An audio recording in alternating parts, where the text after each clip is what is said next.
Talvez em algum momento você tenha se reconhecido. Talvez tenha lembrado de situações que nunca havia conectado. Talvez tenha entendido pela primeira vez por que algumas dores insistiam em voltar.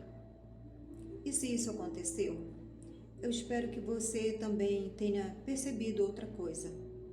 Você não é apenas aquilo que te aconteceu.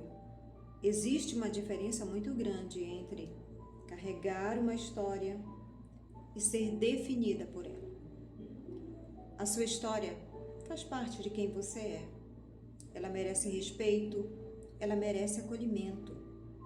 Mas ela não precisa continuar escrevendo todos os capítulos da sua vida, porque existe uma mulher em você que é maior do que as suas feridas, maior do que os seus medos, maior do que as suas estratégias que um dia precisou criar para sobreviver. Essa mulher talvez tenha ficado escondida por algum tempo, mas ela nunca deixou de existir. E a travessia é justamente esse caminho. Não é o caminho para apagar o passado, mas o caminho para caminhar com mais consciência no presente. Para construir escolhas mais maduras, relacionamentos mais saudáveis, uma vida mais leve, mais inteira, mais verdadeira. Foi desta convicção que nasceu o método Travessia, não como uma promessa de uma vida perfeita, mas como um caminho de desenvolvimento, um caminho para a mulher que deseja compreender a própria história, lidar com aquilo que viveu e desenvolver recursos emocionais e construir uma vida que não seja conduzida apenas pelas antigas formas de sobrevivência.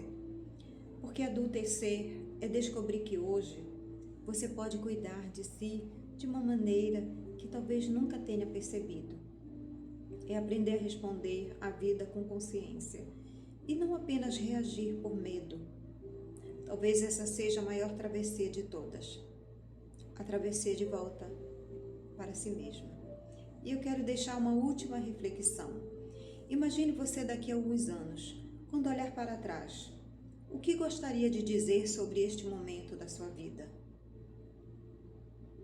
Que permaneceu onde estava ou que teve coragem de dar o primeiro passo? Porque nenhuma grande travessia acontece de uma vez. Ela acontece um passo de cada vez. E às vezes, o passo mais importante é simplesmente decidir começar. A sua história explica muitas coisas, mas ela não precisa decidir o seu futuro. Toda travessia começa com um primeiro passo e continua. Cada vez que você escolhe viver com mais consciência, mais liberdade e mais verdade. Se essa série falou com o seu coração, se você sente que chegou o momento de iniciar esta caminhada, será uma alegria caminhar ao seu lado. O método Travessia nasceu exatamente para isso, para lembrar você de uma verdade que eu nunca quero que esqueça. Você não precisa apagar sua história para construir um novo futuro. Você só precisa decidir qual será o próximo passo. E toda travessia começa exatamente aí. Um forte abraço, Deus abençoe.